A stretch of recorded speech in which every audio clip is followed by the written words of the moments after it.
शिवे सर्वार्थसाधिके शरण्ये त्र्यम्बके देवी नारायणि नमोऽस्तुते।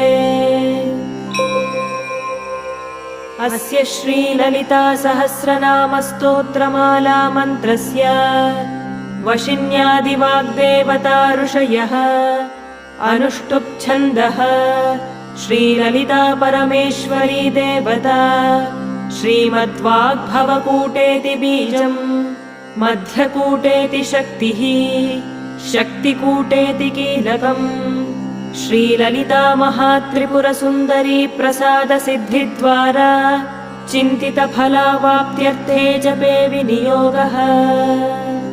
ध्यानम् सिन्दूरारुणविग्रहां त्रिनयनां माणिक्यमौलिस्फुरत्ता